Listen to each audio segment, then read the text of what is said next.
ერთ-ერთი ხშირად დასმული შეკითხვა არის შემდეგი საკითხი, რომ ვინც უჩივის ჯანმრთელობის პრობლემებს და ამასთანავე არც იმის საშუალება აქვს, რომ ფიქრა გადაიხადოს. როგორ უნდა მოიქცნენ ისინი? პირველ რიგში უნდა ვიცოდეთ, რომ ალლაჰი სუბჰანაჰუ ვა თაალა არავის აკისრებს იმაზე მეც, რაც მას შეუძლია.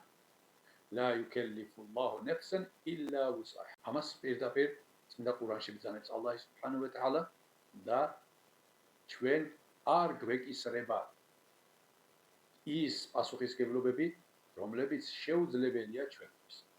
ასევე ალლაჰი სუბჰანაჰუ ვა თაალა ყურანი კერიმში ბრძანებს ფატტაყულლაჰა მასტატა'ტუმ. ალლაჰის მორჩილება გამოიჩინეთ, რამდენადაც თქვენ შეგიძლიათ. ანუ შეძლების დაგვარად ემორჩილეთ მას.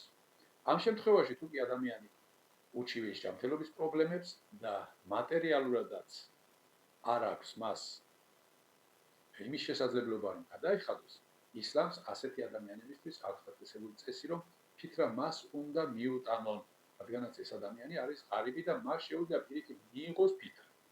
კი არ გასცეს? თუ მას არ უნდა რომ მიიღოს ფიქრა, კი ბატონო, ესეც მისი არჩევანია.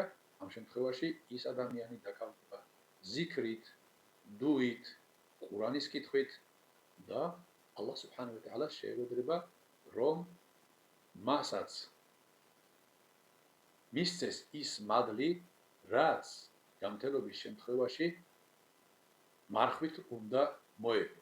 რა თქმა უნდა, თუ ეს ადამიანი იქნება გულწრფელი, ალლაჰი სუბჰანაჰუ ვა თაალა მას აუცილებლად მიაგებს ამის მადლს და ის გაუთანაბრდება მარხულ ადამიანს.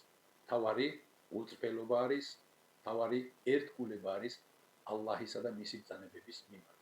თორემ ვერც ერთი მარხული და ვერც ერთი სხვა ქველმოქმედების გამღებით თუ სხვა ღვთისმსახურებით დაკავებული ადამიანი ალლაჰ სუბჰანაჰუ ვა თაალას ვერ გააკვირვებს.